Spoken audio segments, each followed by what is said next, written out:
नमस्कार। आज हम लोग शुरू करेंगे एनसीईआरटी क्लास 10th का एनसीईआरटी क्लास 10th का एक्सरसाइज हम लोग 3.1। क्वेश्चन ये कर रहा है कि आपका अपने पुत्र से कहता है कि 7 वर्ष पूर्व मेरी आयु तुम्हारी आयु के 7 गुनी थी, अब से 3 वर्ष बाद तुम्हारी आयु मेरी आयु की 3 गुनी हो जाएगी। इसे बीजगणितीय समीकरण में व्यक्त करिए और ग्राफी विधि से हल कीजिए।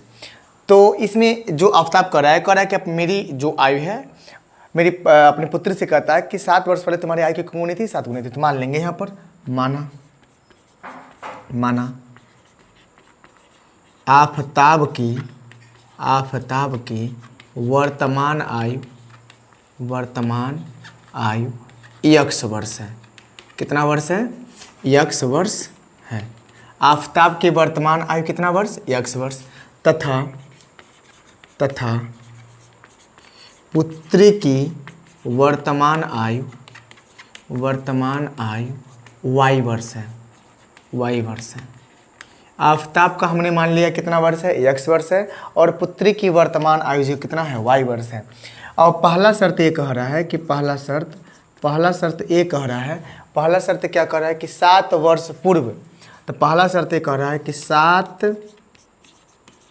वर्ष पूर्व दोनों का आयु निकालेंगे। आफ्ताब की आयु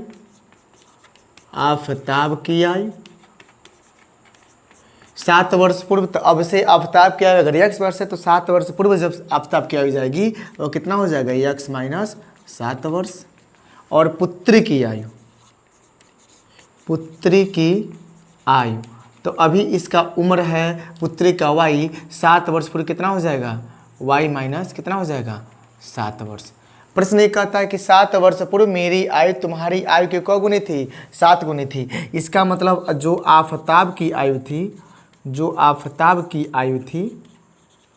वह पुत्री की आयु की को गुनी थी? 7 गुनी थी। और 7 वर्ष पूर्व जो आफ्ताब की आयु थी कितना था आपका? x minus 7 is equal to पुत्री का क्या था? y माइनस 7 और गुणे कितना हो जाएगा? 7। गुणा कर लेंगे तो हो जाएगा x minus 7 is equal to गुणा कर लेंगे क्या हो जाएगा? 7y और माइनस कितना हो जाएगा? 49। उठा लेंगे, बोले तो पक्षांतर कर लेंगे इधर तो हो जाएगा x माइनस 7 माइनस 7y और प्लस हो जाएगा 49 इज इक्वल टू 0। यहाँ पर हो जाएगा क्या? x माइनस 7y और 49 प्लस में माइनस में तो कितना हो जाएगा? प्लस क्या हो जाएगा? 42 बराबर क्या हो जाएगा? 0। समीकरण नंबर क्या कर लेंगे? 1। समीकरण नंबर क्या कर लेंगे? 1। x minus 7y plus 42 is equal to समीकरण नंबर क्या कर लेंगे? 1 कर लेंगे पहला समीकरण के अनुसार। दूसरा कह रहा है 3 वर्ष बाद। दूसरा क्या कर रहा है कि 3 वर्ष बाद। तो लिख लेंगे 3 वर्ष बाद। 3 वर्ष बाद निकालेंगे दोनों की उम्र। 3 वर्ष बाद तो निकालेंगे आफ्ताब की आयु। 3 वर्ष बाद आफ्ताब की आयु तो अभी आफ्ताब की आयु x वर्ष है। 3 वर्ष बाद क्या हो जाएगा? x प्लस 3 वर्ष। अब पुत्री की आयु कितना हो जाएगा? अभी पुत्री की आयु y है, 3 वर्ष बाद y प्लस कितना हो जाएगा? 3 वर्ष। शर्त से यह कहता है कि जो आफ्ताब की आयु है वो पुत्री की आयु की क गुनी? 3 गुनी। इसका मतलब आफ्ताब की आयु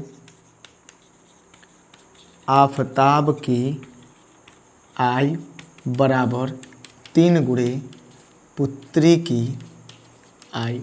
और आफ्ताब की आयु 3 वर्ष बाद है x प्लस 3 और पुत्री का आयु है बराबर हो जाएगा पुत्री का आयु y प्लस 3 और गुणे कितना हो जाएगा? 3 हो जाएगा x प्लस 3। गुणा कर लेंगे तो हो जाएगा क्या? 3y और प्लस हो जाएगा 9। यहाँ हो जाएगा x प्लस 3। उठा लाएंगे इधर पक्षांतर करने तो हो जाएगा माइनस 3y और माइनस 9 इज इक्वल टू 0। या फिर हो जाएगा क्या? x और माइनस 3y और माइनस क्या हो जाएगा? 6 बराबर 0। समीकरण नंबर क्या हो जाएगा? 2। तो हमने क्या कर लिया? इसको समीकरण में बदल लिया है। इसको भी हमने समीकरण में बदल लिया, इसको समीकरण में बदल लिया है। अब इस दोनों समीकरण से हम लोग क्या कर लेंगे? इन दोनों समीकरण से लेकर चलेंगे तो ग्राफी विधि से हम लोग क्या कर लेंगे? इसको हल कर लेंगे। तो हमने बस समीकरण मिला दिया है। अब बाकी जो इसको ग्राफी विधि से हल करने के लिए जो बात है तो ग्राफी विधि से हल करने की कोशिश आप लोग कर लीजिएगा और बाकी जो क्वेश्चन होगा हम लोग कल देख लेंगे। आज के लिए बस इतना ही। धन्यवाद।